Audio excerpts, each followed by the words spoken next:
পারস্য উপসাগরীয় দেশগুলি থেকে তেলের ট্যাঙ্কার ওমান সাগরে এসে না পৌঁছানো পর্যন্ত চিন্তায় রয়েছে গোটা বিশ্ব। হরমুজের দখল ধরে রেখেছে ইরান, আর এই পরিস্থিতিতে তেল এবং এলপিজির যোগান নিয়ে আশঙ্কা বাড়ছে। রাজ্যে এলপিজি ডিস্ট্রিবিউটরদের তরফে দাবি করা হয়েছে তাদের কাছে মাত্র 4 থেকে 5 দিনের জন্য এলপিজি স্টক রয়েছে। তাদের কাছে এসেছে পেট্রোলিয়াম মন্ত্রকের নির্দেশিকা, এমন দাবি করেছে ডিস্ট্রিবিউটররা।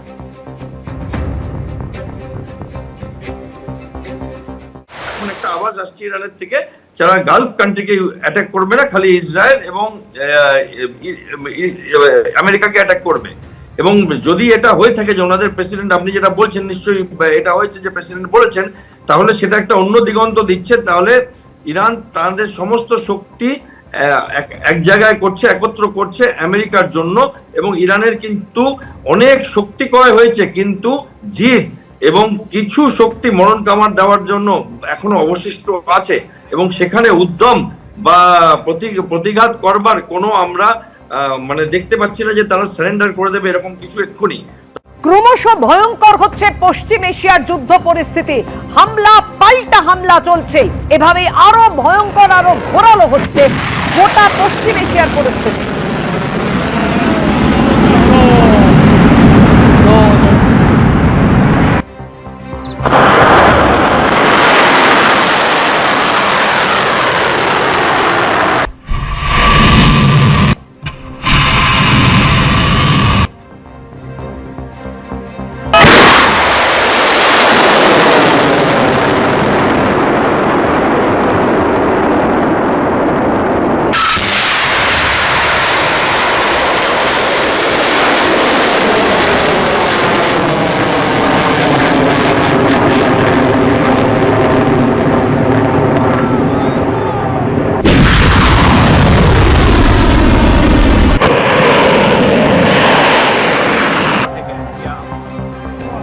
দুবাই বিমানবন্দরে হামলা চালানো হয়েছে, দেখতে পাচ্ছেন বিস্ফোরণের সেই মুহূর্তের ছবি। আতঙ্কে শহরের বিস্তীর্ণ এলাকা।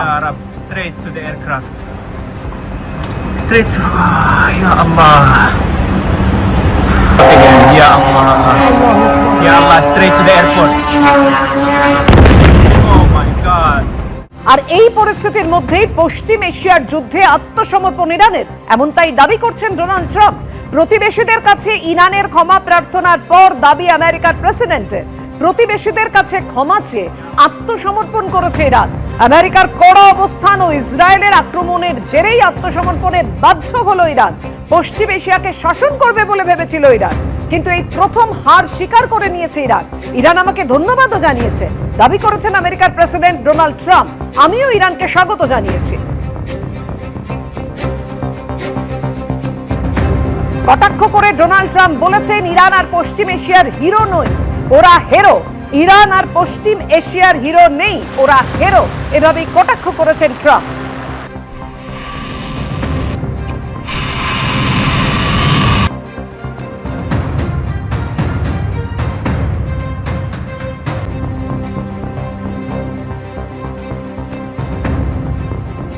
ডোনাল্ড ট্রাম্প তিনি দাবি করছেন যে ইরান আত্মসমর্পণ করেছে, তার কারণ প্রতিবেশীদের কাছে ইরানের ক্ষমা প্রার্থনার পরই। এমনই দাবি করেছেন আমেরিকার প্রেসিডেন্ট। প্রতিবেশীদের কাছে ক্ষমা চেয়ে আত্মসমর্পণ করেছে ইরান। আমেরিকার কড়া অবস্থান ও ইসরায়েলের আক্রমণের জেরেই আত্মসমর্পণে বাধ্য হলো ইরান। পশ্চিম এশিয়াকে শাসন করবে বলে ভেবেছিল, কিন্তু এই প্রথম হার স্বীকার করলো।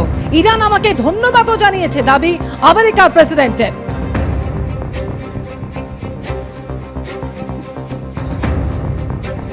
পশ্চিম এশিয়া যুদ্ধ পরিস্থিতি নিয়ে ইরানের প্রেসিডেন্ট পেজেশকিয়ানের বক্তব্য, প্রতিবেশী দেশগুলোর সঙ্গে আমাদের কোনো শত্রুতা নেই, হামলার জন্য প্রতিবেশী দেশগুলির কাছে ক্ষমা প্রার্থী।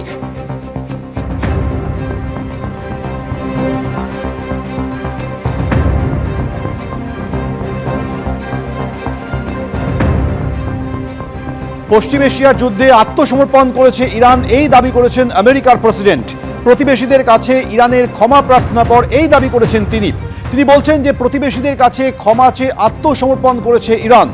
আমেরিকার কড়া অবস্থান এবং ইসরায়েলের আক্রমণের জেরেই আত্মসমর্পণে ইরান বাধ্য হয়েছে। পশ্চিম এশিয়াকে শাসন করবে বলে ভেবেছিল ইরান, কিন্তু এই প্রথম হার স্বীকার করল ইরান, দাবি ডোনাল্ড ট্রাম্পের।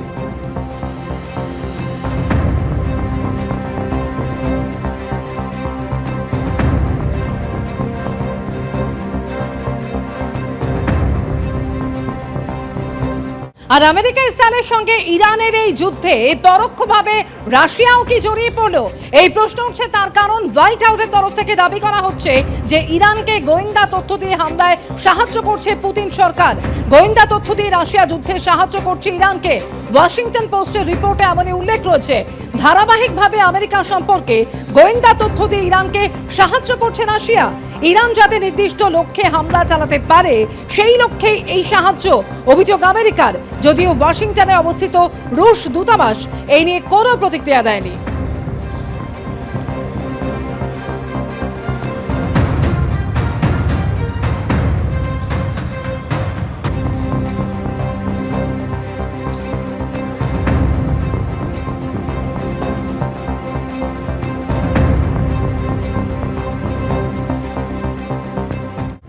রান্নার গ্যাসের দাম 60 টাকা বেড়ে যাওয়ায় চিন্তায় রয়েছে নিউ টাউনের রঞ্জিনী বন্দ্যোপাধ্যায়। অন্যান্য আশঙ্কাও জাগছে তার মধ্যে।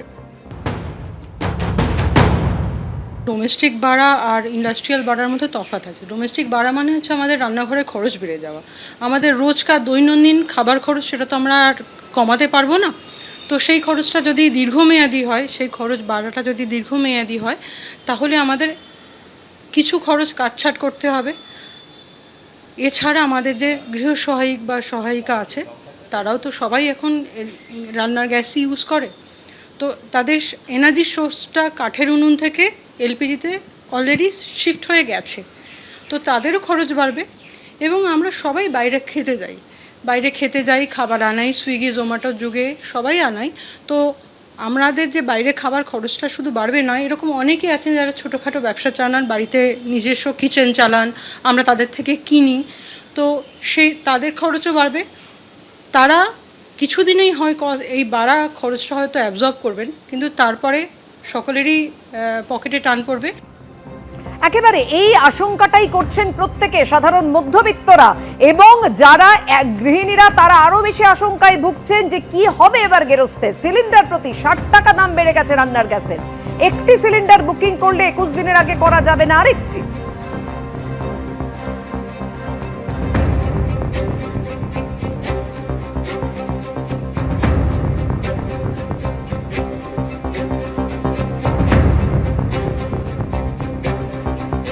একটা আওয়াজ আসছে ইরানের থেকে, যারা গালফ কান্ট্রিকে অ্যাটাক করবে না, খালি ইসরায়েল এবং আমেরিকাকে অ্যাটাক করবে। এবং যদি এটা হয়ে থাকে যে ওনাদের প্রেসিডেন্ট, আপনি যেটা বলছেন নিশ্চয়ই এটা হয়েছে যে প্রেসিডেন্ট বলেছেন, তাহলে সেটা একটা অন্য দিগন্ত দিচ্ছে। তাহলে ইরান তাদের সমস্ত শক্তি এক জায়গায় করছে, একত্র করছে আমেরিকার জন্য। এবং ইরানের কিন্তু অনেক শক্তি ক্ষয় হয়েছে, কিন্তু জিদ এবং কিছু শক্তি মরণ কামার দেওয়ার জন্য এখনো অবশিষ্ট আছে। এবং সেখানে উদ্যম বা প্রতিঘাত করবার কোনো আমরা মানে দেখতে পাচ্ছি না যে তারা সারেন্ডার করে দেবে এরকম কিছু এক্ষুনি। এবিপি আনন্দ, এগিয়ে থাকে, এগিয়ে রাখে।